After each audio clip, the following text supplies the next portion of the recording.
Kobe Bryant was one of the greatest athletes of all time. 5 NBA championships, 18 All-Stars, plus an Oscar winner. In 2016, we got to peer into his mind. Bryant gave his speech at an awards show. He used the moment to address all athletes. Take a listen. We're not on this stage just because of talent or ability. We're up here because of 4 a.m. We're up here because of 2-a-days or 5-a-days. We're up here because we had a dream and let nothing stand in our way. If anything tried to bring us down, we used it to make us stronger. We were never satisfied, never finished, will never be retired. Bryant said, "We are not on this stage just because of talent or ability. We're up here because of 4 a.m. We're up here because of 2-a-days or 5-a-days. We're up here because we had a dream and we let nothing stand in our way." It was the Mamba mentality on full display. There's a powerful lesson embedded in Bryant's message. No matter how talented you are, you can't cheat the work. Bryant was an obsessive athlete. He'd work out at 4 a.m. He trained 3 times as much or more as others. He had a ruthlessly competitive mindset. He was the perfect example of what happens when elite talent and work ethic come together. The lesson here isn't to be Kobe Bryant. The lesson here is how to become your best self. And whatever your craft, you can't cheat the work. There's a process to becoming great at anything. It requires time, intention, and discipline. It demands an unreasonable commitment. It's not for the mamby-pamby or the faint-hearted. There is no shortcut to the top of a mountain. So, what does it mean to not cheat the work? And how do you ensure that you don't? Here are a few thoughts on that. Number 1, the choice. Alabama football coach Nick Saban talks about the 5 choices we have in life. Let me show you that. We have about 5 choices, in our life. We can be bad at what we do. We can be average at what we do. We can be good at what we do, which probably is God's expectation for whatever ability He gave us. Or we can be excellent, or we can be elite. And everybody has a choice as to what they want to do and how they want to do that. But if you're going to be excellent or elite, you got to do special things. You have to have special intensity, you have to have special focus, you have to have a special commitment and drive and passion to do things at a high level and a high standard all the time. And it doesn't matter what God-given ability that you have, that probably can make you good. But without the rest of it, I'm not sure you ever get excellent or elite. Number 1, you can be bad. Number 2, you can be average. Number 3, you can be good. Number 4, you can be excellent. Or number 5, you can be elite. If you want to be excellent or elite, you have to do special things. You have to have special intensity, focus, commitment, drive, and passion to do the things at a high level and a high standard all the time. No matter what God-given ability you have, that can probably make you good. But without the rest of it, you'll never get to excellent or elite. Number 2, never done, always better. Georgia football coach Kirby Smart, a Saban protege, has won back-to-back national championships at UGA.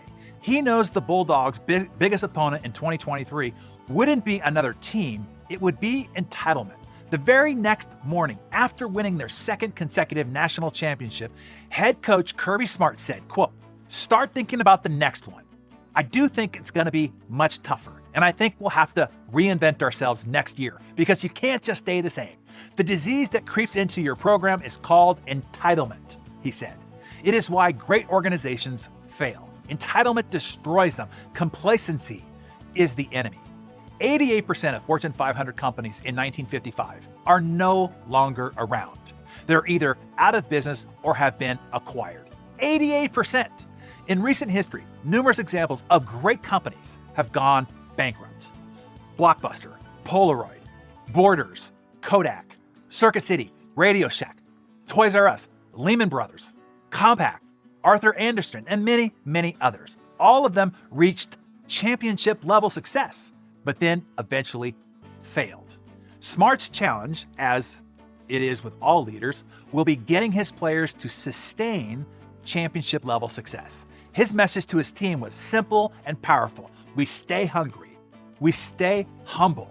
We can always improve. We're never above the work. We're never entitled to success. human nature assumes success will continue. But that's not the case. Everything must be earned all the time.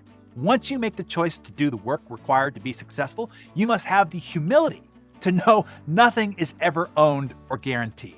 And number 3, consistency.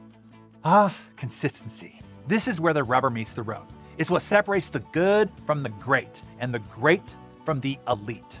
The invisible thread binds all high performers in sports, business, or any endeavor in life. It is the one thing that can't be compromised. And Kobe Bryant knew this all too well. Imagine shooting 1,000 free throws a day, rain or shine. Imagine hitting the gym at 4 a.m. while the rest of the world still sleeps. Imagine studying game films late into the night to better understand your opponent's tactics. That's consistency. It's doing what needs to be done day in and day out, regardless of how you feel and regardless of how many championships you've already won. It is not about motivation, it's about discipline. In my book, The Compound Effect, it discusses the power of small, consistent actions over time. They may seem insignificant on their own, but they compound, creating a snowball effect that leads to massive results. This concept was the cornerstone of Kobe's Mamba mentality. He understood the power of consistency. He understood that small, seemingly insignificant choices made consistently over time lead to a significant difference in one's performance. Let's take an example from the business world. Let's say that you commit to making 5 extra calls each day. On its own, it doesn't seem like much, but do the math. That's 25 extra calls a week, 100 a month, and 1,200 a year. Now imagine how those extra calls can impact your business over a year or 5 years. It's a game changer, but it all starts with the choice to be consistent. Consistency isn't glamorous. It doesn't make headlines, but it is the backbone of success. It's the secret sauce that all high performers understand and apply. They don't seek the quick fix or the shortcut. They understand that success is a marathon, not a sprint. And the only way to get to the finish line is to keep putting one foot in front of the other consistently. Remember, it's not about being perfect. It's about being consistent. It's about showing up day after day and doing the work, whether you feel like it or not, because that's what champions do. They don't let their feelings dictate their actions. They let their commitment to their goals dictate their actions. They stay consistent. And that, my friends, is the true essence of the Mamba mentality. So, in summary, if you take nothing else away from this episode, take this lesson from Kobe Bryant. No matter how good you are, no matter how talented you are, no matter how much you have achieved, you can't cheat the work in sports, in business, and in life. So, my Darren Daily friends, name a thing or two that you can do to step up your Mamba mindset a notch or maybe 10. Tell us that in the comments below.